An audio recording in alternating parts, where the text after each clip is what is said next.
Agbo Ato, long life. Excuse me. Ikabo, welcome. Adupwe Ori Egun, we thank the ancestors for their blessing. Excuse me. Today we're going to do OrIki Part 2. And I'm going to, there's two OrIki that I posted that we'll be going over today. Let's start with the first one. Emi o mona kan o ayiti ba rele jogun aye nagba rele jogun aye nagba rele jogun egbe opwe o. So that translates to, when I did not know the road to follow, I should have followed destiny. I should have followed destiny. I should have followed destiny. May all the elders hear my song. So this is, technically this is not an OrIki, this is an Orin. It's sung the same way in each village, but there's variations from village to village. So if you use this song as part of your communal ritual, it'd be good to create a melody and try and stick with that melody, and then use the song as a call and response. In other words, the leader of the singing will sing the entire verse, and the community will respond in kind. So I'll sing it as a song the way I would sing it, all right?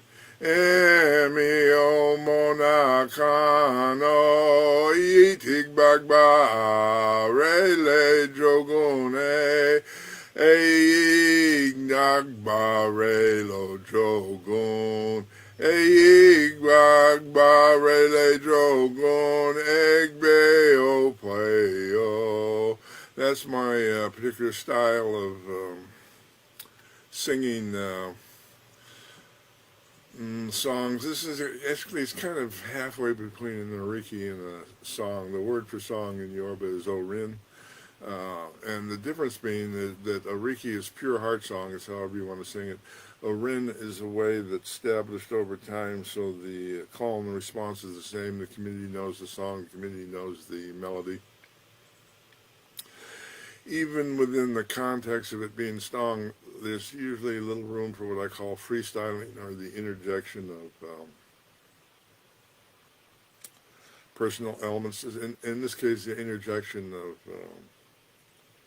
what's called Ofo Ashe, or words of power. So in addition to saying this, when the leader sings it and then the chorus comes in, the leader can say things like, Egun Ro. They can sing that over the response. Egun Ro means ancestors possess me, or they can say Ire Lona Egun Ro. Good fortune on the road to connecting with ancestors. Ire Egun Lono Tun, Ire Egun Lono Si. So those are three simple examples of Ofo Ashe that can be added to a song to give it kind of a spontaneous feeling. All right, so now we're going to go to a regular OrIki. This is one of my favorite OrIkis for the ancestors, and actually a little history there. Maybe the first Egun I collected, and when I saw this, I understood the importance of OrIki. 35 years ago, when I started collecting OrIki, they were not a, let's say, well-seated part of the ritual process in the diaspora. But I came to appreciate, after reading this particular OrIki, that they were a fundamental aspect of what we do and how we do ritual work, so that Dafa gives us the problem, and the OrIki gives us connection to the spiritual frequency that's the solution, if that makes sense. So again, I'm going to read it first, then we'll go line by line and look at the symbolism, and then maybe I'll sing it in my heart song style. Egungun kiki egungun, eguni kuran rampe, awo kuo poi poi, odasubo sobo funle wo, Egun iku batabango egun de, be a bafatori, nale egun ashede. So egungun kiki egungun, egun is the word for the collective spirit of the ancestors from the Elysian ogun, meaning the bones, literally. Egungun is from the Elysian ogun, ogun, meaning the spirit of the medicine of the bones. So ogun is medicine, ogun bones, the. So it's literally the bones medicine, which in better English, the medicine of the bones. So we're praising the egungun. The egungun are then the mediums for the egun. Okay, those words are sometimes misused. People say my egungun's coming. No, your egun is coming through the egungun, if that makes sense. Better use of the language. All right. So egun iku ron ron peo wo kwo o poi poi. So o poi poi, the pi sound is poi poi.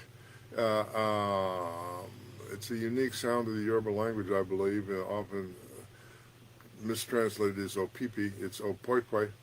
Egun iku ran ran peo wo kwo ku, and then I'm adding, leading into the O of the next word.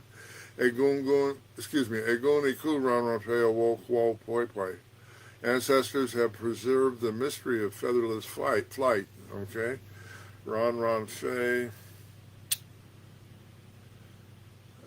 Ran Ran Fe means, maybe a little bit of translation. Ran Ran Fe means bring us the love from the mystery of featherless flight. So the purpose of, the reason God wired us for being able to travel in the astral realm by separating our consciousness from our physical body is so that we could return to the source of creation and experience the unconditional love that's found at that spot.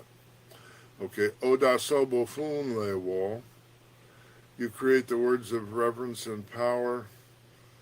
Oda, you create, so spirit that divides.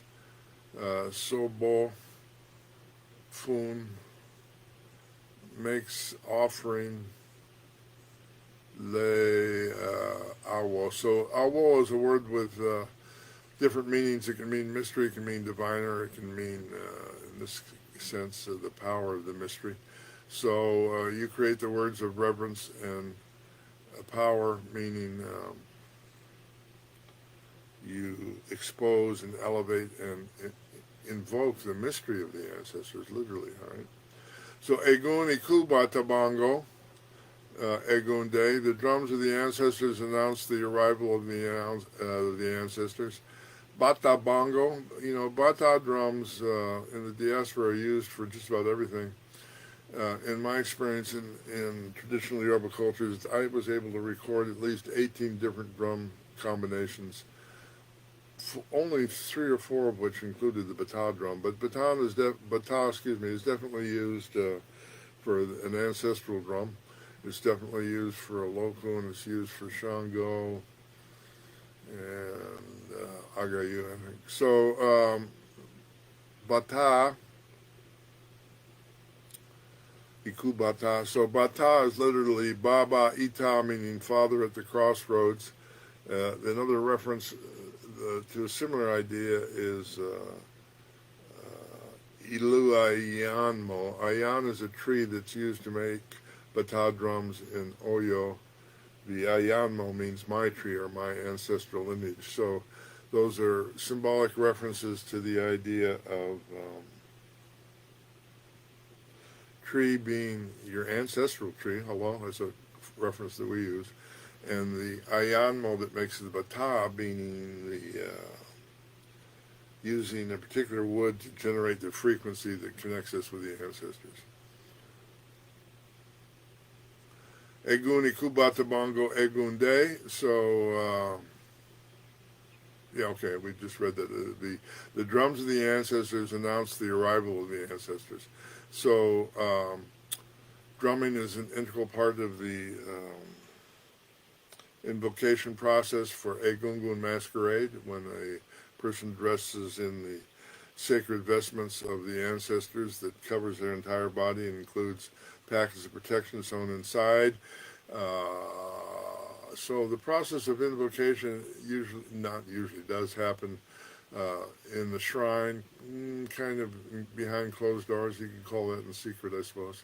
But the invocation process involves Ela, Oya, Iami, and then Egun in combination. So the medium is kind of morphing through different elements of consciousness to enhance the connection with the Egungun masquerade. You know, be clear, Egungun is all of our ancestors. If you're talking about one ancestor, it's Ara Orun, two different words. Ara Orun, they're not invoked so much in my experience, but they're common in misas in the diaspora and seances and in spiritualism or spiritismo. They're not wrong, but they're not always... With Egungun, you have the collective spirit of the ancestors and an implied intention of the ancestor lineage elevating. With specific ancestors, you always run the risk of communicating with ancestors that are more engaged in drama than teaching, and that can be counterproductive. All right, so Be Bafatori na le Guna Shede on the strong mat. You spread your power. The ancestors are here, maybe. So Fatori na le Guna Shede. Yeah. Okay. So the mat is used for sacred space, and a tori is actually a stick that's used to invoke Egun. It's not a very big stick. It's maybe a foot and a half, usually beaded. It's part of the invocation process. So I'm going to sing this the way I sing it to get a sense of it, hopefully. And then I'll open it to questions. Here we go. Egungun kiki egungun, eguniku ran fe, awo ko poi oda sobo fun le wo, eguniku batabango egunde, biaba fatori nale, Egun Ashede, and then after I say that, I like to sing one of a couple of songs, either Wole Wa, Egun Gun, Wole Wa, Wole Wa, Egun Gun, Wole Wa, Wole Wa, Egun Gun, Wole Wa, Hey, Wole Wa. So that's a call and then the response. So that's a good song. Now, be clear, when you're invoking ancestors, any songs that relate to ancestral wisdom and spiritual matters as a part of your culture is fair game at this point. When I was living in Mexico, there was a huge, what I would call, library of spiritual songs that were sung at misas and ancestral ceremonies, many of them associated with the rituals done on the Day of the Dead, and really a rich cultural contribution. There's some really nice, specifically Trinidadian cultural songs, I would call them, that can be used for ancestor reverence. Most of the songs used in traditional Yoruba culture are included in the OrIkiPrayers for the odus in which the ancestors speak. Most predominant of those would be Osa Oyeku. If you go to a Pegasus book and look that up, those verses can be used for creating songs to enhance the connection to the ancestors. Yeah. All right. So that's going to be a class, unless there's questions. How everybody doing? Do we have any questions for today? Some people are being gracious here. Is there... okay, I'm not seeing anything that looks like a question. So everybody, know that you're loved and is appreciated. Stay safe. We'll talk again tomorrow morning. Odabo.